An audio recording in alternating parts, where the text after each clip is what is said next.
Kuska rice అయితే మనకు ready అయింది. చూడండి ఎంత బాగా వచ్చిందో. చాలా టేస్ట్ ఉంటుంది. ఒక్కసారి తిన్నారంటే మళ్ళీ మళ్ళీ తింటారు, అంత టేస్ట్ ఉంటుంది. ఎలా చేశానో చూడండి ఫ్రెండ్స్. అలాగే మా ఛానల్ని అయితే సబ్స్క్రైబ్ చేసుకోండి. అలాగే ఒక లైక్ కూడా ఇవ్వండి. మీరు కూడా ట్రై చేయండి. ఈరోజు కుష్కా తయారు చేయబోతున్నా. దానికి కావాల్సిన వస్తువులు 2 పెద్ద సైజు టమాటాలు, అలాగే 3 ఉల్లిగడ్డలు, బాగారాకు, ఇలాచీలు, లవంగాలు, మిరియాలు, బిర్యానీ పువ్వు, ఇవన్నీ అయితే వేసుకోవాలి. ముందుగా అయితే ఉల్లిగడ్డలు కడిగి వేసుకోవాలి. అలాగే 4 పచ్చిమిర్చి తీసుకోవాలి. ఉల్లిగడ్డలు, టమాటాలు, పచ్చిమిర్చి, కొత్తిమీర అవన్నీ అయితే కడిగేసుకున్నాం. అలాగే గంజి పోయిందే పెట్టిన. ఇప్పుడు ఆయిల్ పోసుకోవాలి. 2 స్పూన్ల ఆయిల్.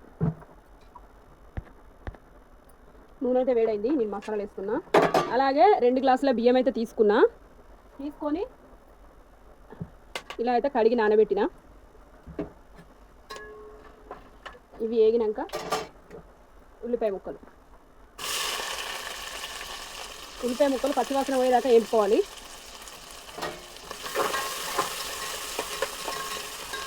ఉల్లిగడ్డ తొందర వేయడానికి ఉప్పు చిక్కడంత.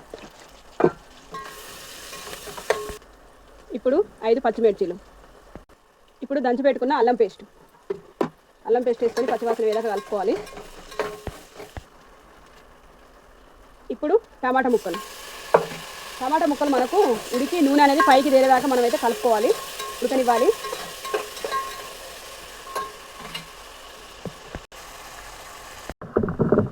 దీని మీదనే కొత్తిమీర వేసుకోవాలి. ఇప్పుడు 1 స్పూన్ కారపొడి, చిటికెడంతా పసుపు, మసాలా,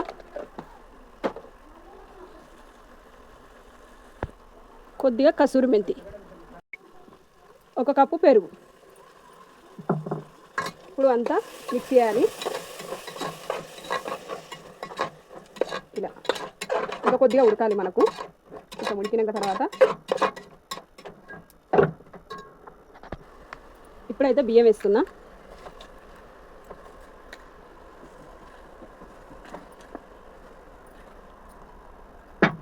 ఒక నిమిషం ఇదంతా మనం కలుపుకోవాలి. ఈ రైసును ఈ మసాలా దినుసులు అనేటివన్నీ రైస్కి పట్టాలి.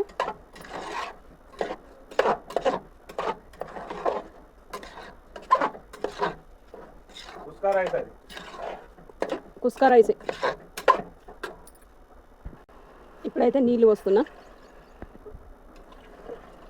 వాటర్ అయితే నేను అందాజతో తీసుకున్నా. అంతే, రైస్ అయితే మనకు కుస్కా రైస్ అయితే రెడీ అయినట్టే ఉడికినాక.